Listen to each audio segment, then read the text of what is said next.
if this came from a lab and it came from gain of function research, this could happen again. We have at least 12 research facilities in the U.S. doing this type of dangerous research. I don't think there's adequate oversight. And one of the goals of this, the book as well as legislation, is to have legislation passed that will adequately and very carefully review all of the research we're doing in government and make sure we're not creating viruses that could kill off half the world. We cannot forget how the radical left used the COVID-19 pandemic to attack our liberty, your liberty, this great nation's liberty. We can't forget that because they plan on doing that again. Trust me. Trust me, that is in the plans because anything can be an emergency now. Anything they say can be an emergency. For crying out loud, you know, there were talks about utilizing the environment as an emergency, you know, to shut things down. We live in very different times. We live in very different times. What we do know now about the COVID virus, and I think this is very important that you all remember this, is that the government lied to you. Dr. Anthony Fauci lied to you.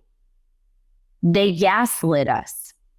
They lied to us to the point of terrifying people all over the world, but they didn't want to expose that they, yes, Dr. Anthony Fauci and the NIH and others, played a role in the creation of this virus, which now there is a very wide-ranging consensus that it came from Wuhan laboratories, that it was experimental, and that this lab was using its experiments for gain-of-function research, which means that the virus gains function to spread throughout from animal to human, human to human, with efficiency and lethality.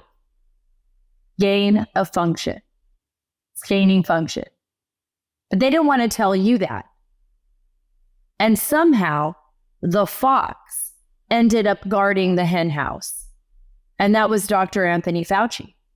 And that's why Senator Rand Paul has been so adamant about getting to the truth and exposing that truth to the world so that something like this never happens again. Never, ever happens again. We were told to shut up. You were told to put on a mask or you weren't welcome in a store.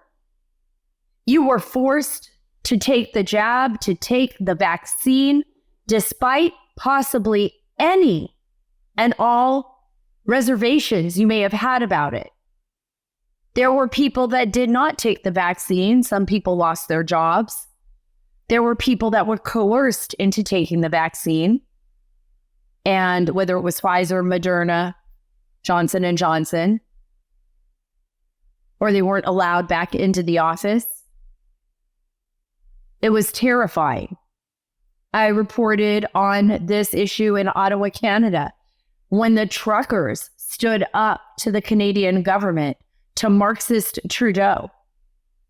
They stood up to Marxist Prime Minister Trudeau and said, we're not going to do this. You can't force us to take this vaccine. And for many of us didn't know, many of us have forgotten, many of us were never taught this. But there was a Nuremberg Code. There is a Nuremberg Code. And it was after the war. And I want to remind everybody of this. Number one, the voluntary consent of the human subject is absolutely essential. This means that a person involved should have the legal capacity to give consent, should be so situated as to be able to exercise free power of choice without the intervention of any element of force, fraud, deceit, duress, overreaching, or other ulterior form of constraint or coercion, and should have sufficient knowledge and comprehension of the elements of the subject matter involved as to enable him or her to make an understanding of the enlightened decision over their own bodies, over any medical procedure over any vaccination. You should never be forced by a government to do that. And a lot of that came post-World War II, after what happened, and even especially what happened pre-World War II as well, as what happened to human beings when they were forced to become guinea pigs in experiments against their consent. Right? But that's not what happened in the United States. We saw what happened during COVID, and we saw so many people lose their lives, and we saw governments shutting down our country, shutting down the world, people trapped in their homes, people not allowed outside. They didn't even have a full understanding, they being the government, of what we were dealing with. And by the way, they still don't. In our government, one of the biggest voices calling out right now against the censorship and corruption was Kentucky Senator Rand Paul. He is one of the few people to do what is right and to consistently push for oversight when it comes to COVID.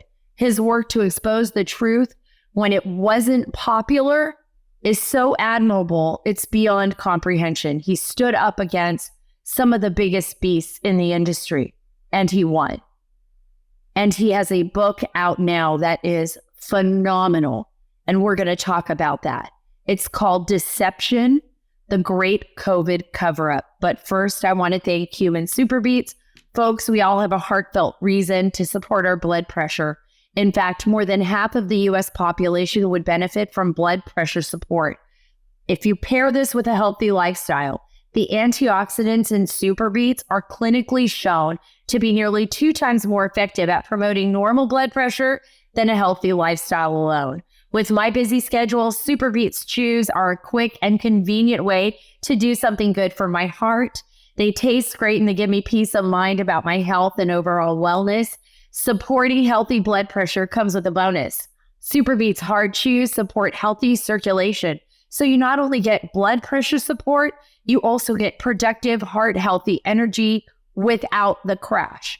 Double your potential with Superbeats Hard Chews. Get a free 30-day supply of Superbeats Hard Chews and 15% off your first order by going to getsuperbeats.com and using promo code Sara. That's S-A-R-A.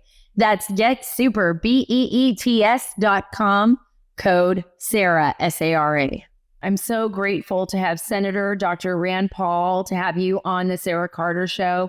You represent the beautiful state of Kentucky in the U.S. Senate, and now you are the author of what I think is probably one of the most important books of our time, author of Deception, the Great COVID Cover-Up. Thank you so much, Senator, for being on the show, especially at this critical time with what's happened in Israel with our allies. I'm sure you'd like to comment on that.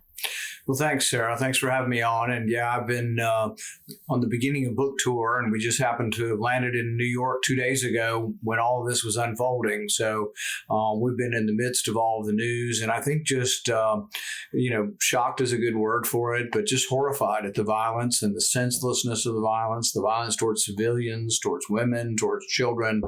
I have 3 boys, and each one of them grew up going to concerts, like the 2-3 day concerts in the U.S. And I know what it's like for kids to go out and have a good time and think they're just, hanging out with their friends and hearing music, and to have armed gunmen come in Jeeps and just begin shooting them and mowing them down. It's despicable. It's horrific. And to my mind, the message of anybody's listening who are these, people who have these beliefs, it's like, you really think someone's going to listen to you when you start murdering civilians? In fact, it's going to do the opposite, I think. To me, anybody who had any doubts, I think this is going to coalesce people on the side of Israel, because it's like after 9/11, when we were attacked, people coalesced to the United States. I think people are going to coalesce behind Israel. And the people saying it's Israel's fault, I think are just, to say it's someone's fault that people came in and killed women and children, I think that's just ridiculous. I absolutely agree with you. And I also, have a musician in my family, and my son, and he loved to go to those concerts, and his sister as well. And I just can't, my heart is just breaking for everyone in Israel. And the fact that I was just recently there in many of those kibbutzes I visited, and to think of what those families went through and the horror of what happened to those babies as well. I mean, my prayers are with them. And I think our prayers, this is part of what we're seeing across the board, Senator, massive global issues that require all of our attention, that require a strong nation like the United States, you know, especially leading the forefront are lawmakers like you, the ones that actually do the job, the ones that are actually on the front line saying, let's investigate, let's find the real story behind this. And you've done that with COVID. I think that, you know, this is probably one of the most perilous times in modern history, what we're dealing with. Talk a little bit about what led you to write the book, Deception. I love the fact that you used Dr. Anthony Fauci on the cover with the mask across his face, the great deceiver, you know, the great COVID cover-up. Talk a little bit about what prompted you to do that. You know, I became intrigued when I saw all of these private emails. A federal judge forced Fauci and many of the scientists around him to reveal their private emails. But what they were saying in private was exactly the opposite of what they were saying in public. So February 1st, January 31st, 2020, at the very beginning, the pandemic was 3 weeks old. In private, they're all looking at the genetic sequence that had just come out for COVID, and they're saying, boy, it looks like it was manipulated. And then there's a summary from February 1st from Anthony Fauci where he says, not only does the virus look like it's been manipulated in the lab, we're suspicious of them because we know they're doing gain-of-function research in Wuhan. So he's admitted this in 2020 privately. When I finally get him in front of my committee in 2021, he says to my face and wags his finger and says, unequivocally, we have never funded gain-of-function research in Wuhan. What he's saying privately and publicly, completely the opposite. But it was worse than that. It became sort of an orchestrated cover-up among hundreds of people within the government. And the interesting thing about a cover-up is it doesn't mean they all got together and discussed the cover-up. We quote George Carlin in the book, who says that a conspiracy theory is not necessary where interests converge. They all knew they had funded this, so everybody that ever touched any funding for the Wuhan lab started to say, nothing to see here, nothing to see here. And they actually started hiding documents. We discovered one document that was supposed to be in a folder, wasn't even classified, a sensitive folder, and it wasn't there. And then a whistleblower a year later looked in the same folder, and all of a sudden it reappeared in the folder. But in that folder, it was evidence that the Chinese lab, as well as U.S. researchers, were coordinating to try to create a virus that had a special, it's called a cleavage site, stuck into the virus, which makes it infectious to humans. It allows the virus to enter the cell, to cleave the cell, and to get inside. Well, it turns out the Chinese had wanted to do this experiment, had asked us for money. We turned them down in 2018. But the co-researchers in the U.S. never tipped us off. They never said, wow, there's this new virus out and it looks just like what the Chinese wanted us to do research on, and the research was canceled. They hid it. So everybody was hiding it. University professors, people in our government, Anthony Fauci. But ultimately, these are people trying to escape blame for the pandemic. It came from a lab that we funded, from dangerous research. And ultimately, at the very top, Anthony Fauci is orchestrating an elaborate cover-up so this doesn't come to light. You brought up not just Dr. Anthony Fauci, but universities and other researchers. And I've, looked into the NIH and the pork spending on some of these experiments that are even conducted in the United States. I've seen all those experiments that I think many in the audience have seen with beagles running on treadmills until they have heart attacks. They've been doing that for 20 plus years. Is this like just a big laundering scheme to get money into these research labs to fund gain of function and other types of bio-level 4, bio-level 5 labs? I mean, I have to believe that Wuhan is not the only laboratory in the world that is doing this. Yeah, it's gruesome, the nature of some of the things they've done with beagles. Some of this has been outsourced overseas. We found some of it in Tunisia with the help of the White Coats Waste Project. And they revealed that they were sewing the beagles' eyelids open, infecting them with sand fleas. And then because it was so painful, cutting out the vocal cords so the researchers didn't have to be bothered with the crying and yelping of the beagles as they suffered from this. So Anthony Fauci's been complicit in all of this. But then it turns out that we actually looked at gain-of-function research where you take two viruses, mix them together, and see if you can get them to become more lethal to humans or more infectious. There had actually been a ban on this because people were so worried about it. From 2014 to 2016, there was actually a ban. But then it turns out during the ban, somebody kept approving research. And then after the ban was over, there was a special committee set up, and the special committee was supposed to review the safety of projects. And it turns out they weren't being sent to that committee. Anthony Fauci was approving dangerous research to go around the committee, so the committee never saw this. And we actually know this from some of his emails. On January 31st, 2020, at the very beginning, at 3 a.m, he's been sending emails all night long. He's still up at 3 a.m, and he sends an email to Bob Cadillac. And I was like, who's Bob Cadillac? Right. Turns out Bob Cadillac was the chairman of the safety committee. And he's sending him an email saying, Bob, nothing to see here. We know that it came from animals. It didn't come from a lab. But what he's doing is saying, don't worry that you never got to review this research, that there was a problem. We've taken care of it. It's coming from animals. But then they started saying things like, oh, you're a conspiracy theorist. Facebook started taking down things, and it became an elaborate conspiracy, basically supported by media and social media companies. And that went on for a year until Facebook finally said, oh, we're sorry, we made a mistake. We shouldn't have done that. Zuckerberg kind of looks at the camera and says, oh, well, shucks, we made a mistake. But for over a year, they suppressed any kind of argument or any kind of evidence that the virus actually came from a lab in Wuhan. Absolutely. I remember even when I was on social media, if we even asked questions about it, we were, basically forced by social media companies, then Twitter, to take stuff down. You couldn't even ask a question. Beam. Did you know poor sleep can cause weight gain, mood issues, poor mental health, and lower productivity? Yeah, I'm a perfect example of that. So I don't want that anymore. I need my sleep.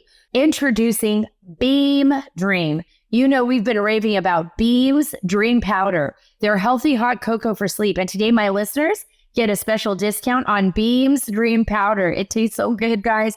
Their best-selling healthy hot cocoa for sleep with no added sugar, now available in delicious flavors like sea salt, cinnamon cocoa, and chocolate peanut butter, my favorite. Better sleep has never tasted better. A recent clinical study revealed Dream helped 93% of users wake up feeling more refreshed, and 93% reported that Dream helped them get more restful night's sleep. Just think of that. I love it. I drink my hot cocoa before I go to bed. I sleep soundly without any weird kind of middle of the night waking up. I put it into milk. I like it like that, not water. I like it in milk. And I think it's amazing. You will love it too. Find out why Forbes and the New York Times are talking about Beam and why it's trusted by the world's top athletes and business professionals. If you want to try Beam's best-selling Dream Powder, get up to 40% off for a limited time when you go to shopbeam.com/Sarah Carter and use code Sarah Carter at checkout. That's shopbeam.com/Sarah Carter and use code Sarah Carter for 40% off.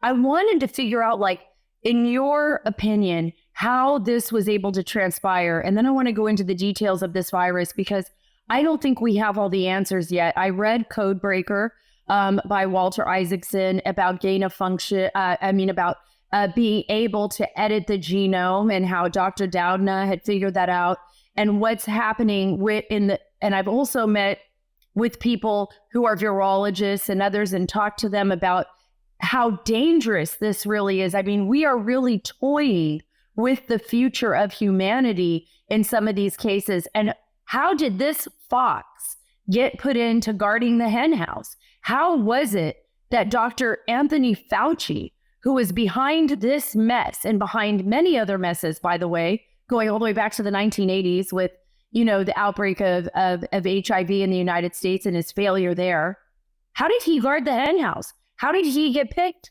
It's an incredible arrogance when people began having sort of this argumentation back and forth. Dr. Anthony Fauci said, "You don't argue with me because I am science."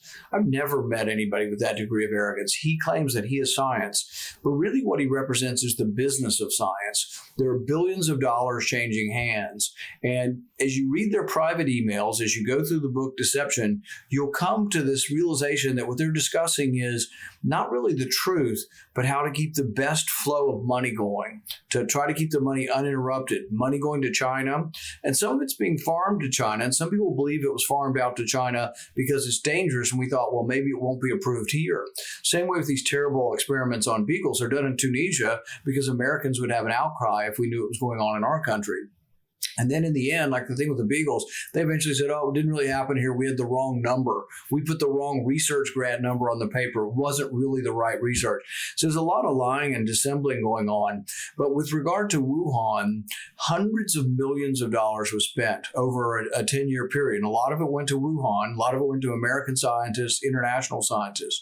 And as the cover-up began, one of the things that we discovered was that one of the scientists, this Christian Anderson, who adamantly said it came from the lab, he reverses course and he begins writing a paper. Well, it turns out that he had a research proposal to grant for his own lab sitting on Anthony Fauci's desk at the time he made the decision to change his mind on this. And it wasn't a small grant. It was a $9 million grant. It finally is approved once Christian Anderson and the others have begun writing and saying, oh, you're a conspiracy theorist, you're crazy if you think it came from the lab. And they debunked all of this. And then in May of 2020, he gets a $9 million grant signed by Anthony Fauci. So the whole thing is incestuous. But we quote scientists in this book who believe that this is a national security threat, that this is like atomic weapons. We live in an era where you can call up a DNA company. You could get on the internet right now and call up an internet company and say, I'd like to order the parts of DNA to make poliovirus, and you can make poliovirus. I mean, it takes a little bit of scientific knowledge. Not everybody can do it, but they estimate that tens of thousands of people have the ability to put together a virus. And the thing is what if they're putting together viruses like Ebola or making Ebola easier to catch through the air? Those kind of things could be a death wish. Really, some of these scientists have said it's a risk to civilization, a gamble that we shouldn't be taking. And many of these people are often scientists who deal in this kind of technology. One of them is a famous CRISPR. That's where you insert the genes that you were talking about. Yes. These are famous scientists doing this, and they're doing it to try to for noble purposes, to try to cure genetic diseases. But the thing is even those scientists are aware that creating viruses that are very contagious and trying to make them more contagious is perhaps a death wish. Well, it is. And this is the reason why I'm so fascinated. And I think everybody who's listening to this, please get the book Deception, the Great COVID Cover-Up. I want to keep bringing that up because I think for all of us, for humanity itself, this is probably one of the greatest perils that we're going to face when it comes to medical technology. And I did, look into CRISPR and the ability for human beings to edit, the genome. And we're seeing people do it in their barns, in the back of their garages, trying to edit their pets' genomes. I mean, it sounds like mad science, but what struck me when I met Sergei Popov years ago, he was a Russian virologist that we had brought to the United States. He worked at George Mason. He basically, apparently, was the person that weaponized Marburg. That was the rumor, the Marburg virus in Russia during the Soviet Union. And he also dealt with anthrax and others. And he told me that the way we are handling, and this was when Ebola came to the United States, the way we were handling it was such amateur hour that it would not surprise him if we had a massive outbreak in this country, with a virus that could have been weaponized. And when COVID came about, and this was years later, I thought to myself, my God, Sergei Popov was talking about this. It might be something like this. Do we know enough about the COVID virus, Doctor and Senator, two great titles, but do we know enough about this virus to truly understand what the Chinese and Wuhan laboratory and whatever Americans were involved in this gain of function study did to it, manipulated it? Do we understand enough about it? We have a great deal of evidence that in Wuhan, they've done multiple experiments that are gain of function in general, but we also have evidence that they've been working to put in this furin cleavage site, which allows the virus to enter into the cell, that they've done that many different times. And so there's a great deal of evidence that they've been experimenting with this. We know they ask us for money to do it. And then the theory is, and there is some evidence, some of it classified and some of it not, but we do include in the book the theory that there was a general over there by the name of Zhou Yusen, and he was working on a vaccine for coronavirus. We think he was working on it in 2019, and that as you're working on it, you have to grow a virus that is infectious to humans and then try to counteract it with a vaccine by either attenuating the virus, making the virus a little less dangerous, or taking proteins off the virus and then injecting the proteins into humans. We think what happened is actually a mistake or an accident. They were trying to create a vaccine, so they created a virus to create a vaccine, and then the virus escaped. We do know, and this was revealed, some of this information by the Trump administration as they were leaving in January 2020, they revealed that 3 workers got sick at the Wuhan lab in November of 2019. And then recently, Matt Taibbi and Michael Schellenberger released the actual names. And I've been bugging the intelligence agencies, if it's true, they used a confidential informant that we don't know, but to even further confirm that it's true, why don't our intelligence agencies simply confirm that we do know the names? And these apparently patient 0 is actually in November, 2 to 3 months before China admits there's even a virus. Second week in January, China's still saying it's not even being transmitted human to human. Everybody in Wuhan knew there were people sick all over the places. We have satellite pictures of the hospitals being full. We have a week when the lab in Wuhan, they aren't using their cell phones. So there's technology. We could actually, if you're in a hotel and there's 100 people in the hotel where you are, there'd be 100 cell phones being pinged. It would be unusual if all of a sudden we did the technology and nobody had a cell phone in the hotel where you are, because what would happen is we would think the hotel's closed for repairs. Right. And that's what they think happened in the Wuhan lab. No cell phone activity for about a week in October, December. And they actually think that it closed down to try to clean up a massive leak, and they had contamination and they had illness. Why would our intelligence apparatus, this is an adversary of the United States. This is a communist nation that obviously has other plans in its own mind of how it wants to expand itself globally with the Belt and Road Initiative, among other, plans that could possibly and potentially put us in peril in the future. Why would our intelligence community be working to keep this covered up from the American people, and especially from oversight? Because obviously you were asking the right questions. They just did not want to answer those questions to you. We're still fighting that. And some of that is the deep state. People have been in the intelligence apparatus for decades, and they think their opinion is more important than the elected officials. So, for example, there's also an aspect of this that's actually Trump derangement syndrome. So an investigator general looked at analysts in the CIA because there were accusations they were suppressing information. And he did. He found them guilty of suppressing information that suggested that the virus came from a lab in Wuhan. Why? Because the analysts felt that Trump was wrongly accusing the Chinese of having the lab having the virus or pandemic start in China, which all the evidence pointed towards starting in China. But because Trump was saying it, these analysts hated Trump so much, they wanted to suppress the information. There's also an additional theory that people at the CIA and within our intelligence agencies think, well, relations with China is important and we must do anything to keep relations. And look, I'm not one who wants to sever relations with China. Even as much and as bad things as they've done, I still actually want to trade with them. I think it would be horribly disrupting to have no trade with China.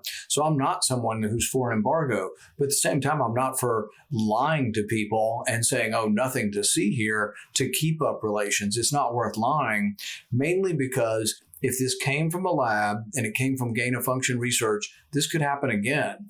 We have at least 12 research facilities in the U.S. doing this type of dangerous research. I don't think there's adequate oversight. And one of the goals of this, the book as well as legislation, is to have legislation passed that will adequately and very carefully review all of the research we're doing in government and make sure we're not creating viruses that could kill off half the world. Oh, absolutely. I mean, it's got to be priority number one. I mean, we're at a time where our medical technology is far surpassing our ethical ability to control. I mean, I think that it should be a global issue. It should not just be the United States. Every nation should buy into it.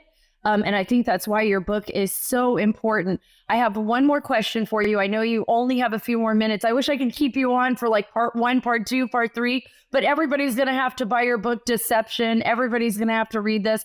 And then you're going to come back on again and explain even more, because this is so fascinating to me. I was so impressed by you. You became like the favorite senator. Sorry, everyone else. When you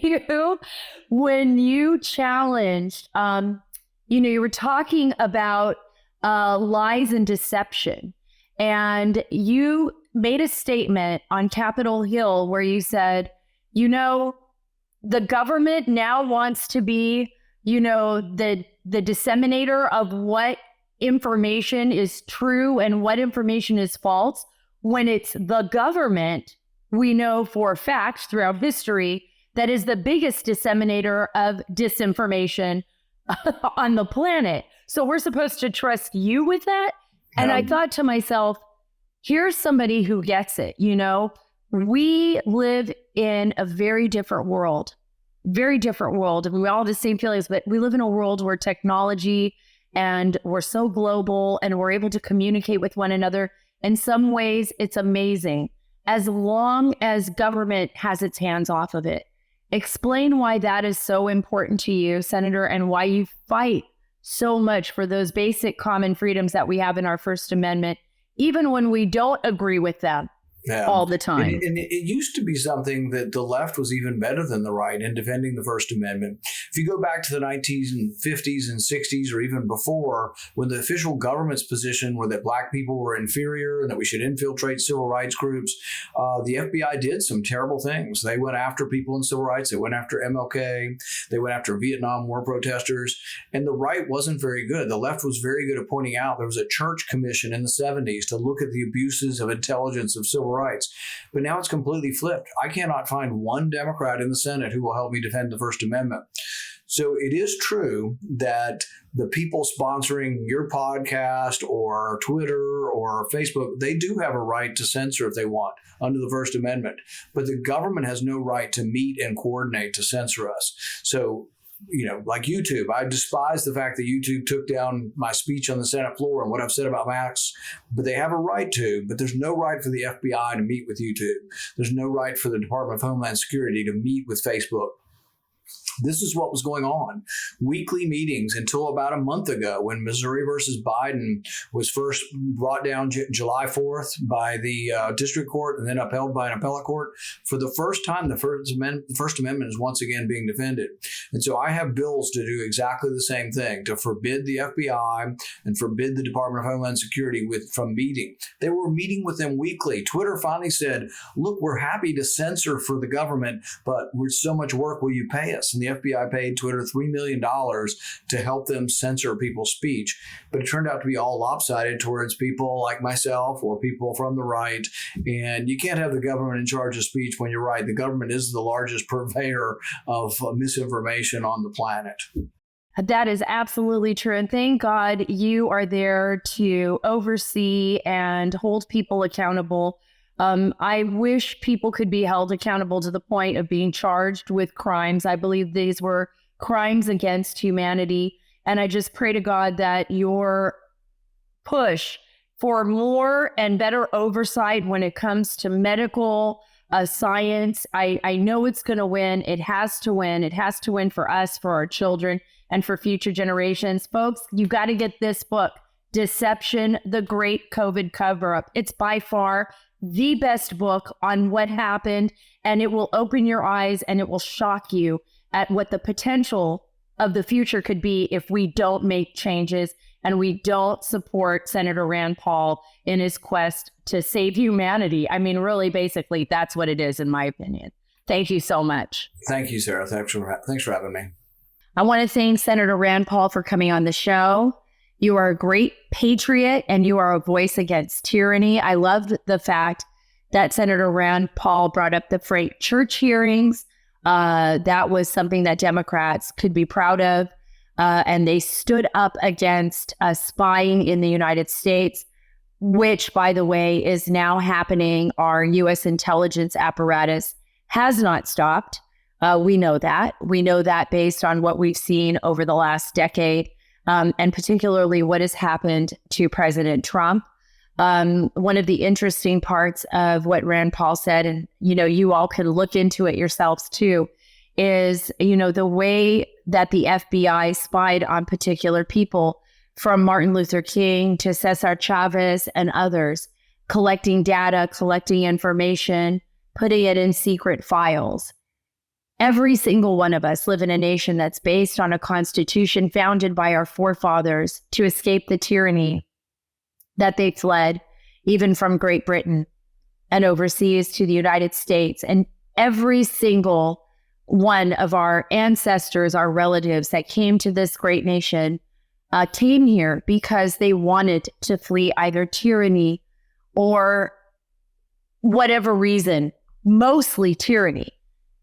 Almost everybody is here because we seek freedom and we want to live in a country that respects our rights as human beings. Subscribe to the Sarah Carter Show here on your favorite podcast app. It really, really does help. Follow me on Truth at Sarah Carter Official, on X at Sarah Carter DC, and on Instagram at SCarterDC. Thank you so much for being a part of the show.